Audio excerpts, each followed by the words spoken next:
The changes in the way that children and young people use social media has been absolutely amazing over the last few years. And obviously, children are often at the forefront of how to use this technology and are often way ahead of their teachers. And this poses a very difficult challenge for schools to ensure that they know what's happening and how they can respond to keep children safe.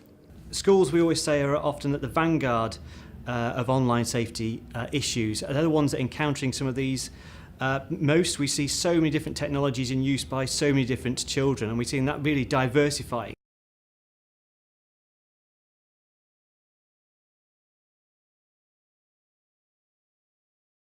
And yet it suddenly becomes apparent that either end of the school day, young people are going home to unfiltered, unmoderated, unsupervised internet connections.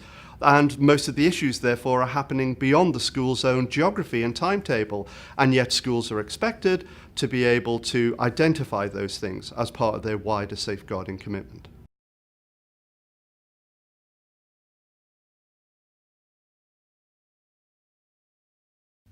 The guidance has also been updated to include the prevent duty, which came into force in 2015.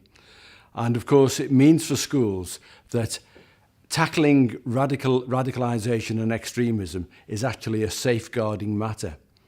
So within keeping children safe in education and together with the definitions around appropriate filtering, one of the things that's included in there is indeed whether your provider, current or future, integrates this list, the police assessed list of unlawful terrorist content produced on behalf of the Home Office. The Counter-Terrorism Internet Referral Unit is a small policing unit within the National Counter-Terrorism Policing's Operations Centre that's role is to find and assess material online which we believe to be terrorist or related to terrorism.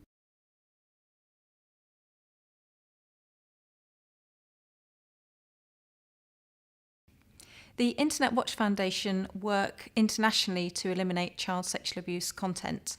We actively search for images and videos of child sexual abuse, as well as taking reports in from members of the public and other professionals like the police.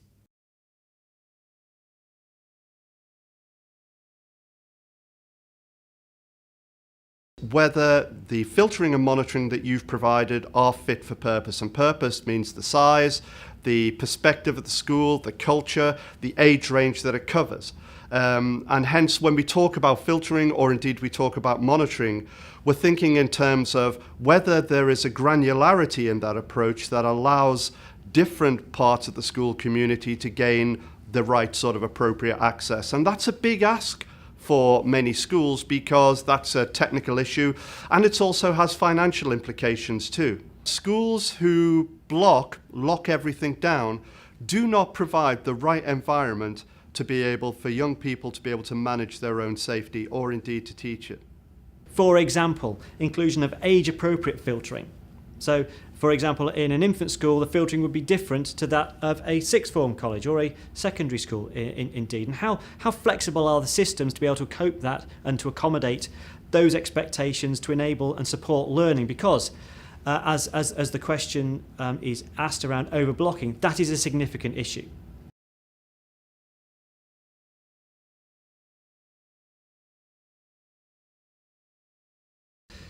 Sexting is a significant issue at the moment, particularly for secondary schools. We've worked with thousands of secondary schools over the course of the last 6-7 years, and 100% of them have dealt with and deal with instances of sexting on a regular basis. In terms of bullying, most schools have an anti-bullying policy or indeed an anti-bullying strategy. But schools, I guess, that tell you we don't have bullying here are either mistaken or don't actually understand that there is an endemic level of this sort of behaviour within any social group, and particularly in terms of online.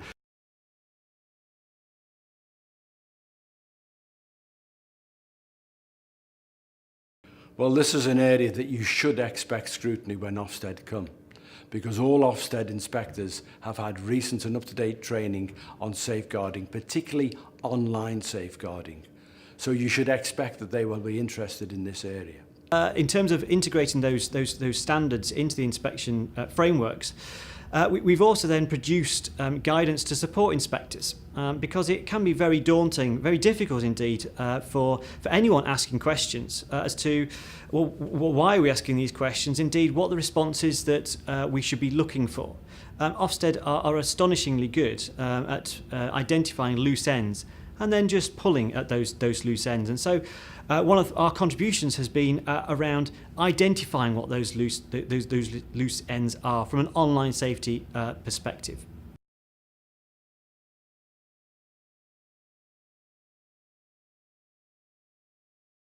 I would always start with asking the students, because they're the people who actually know what is going on in relation to the internet, social media.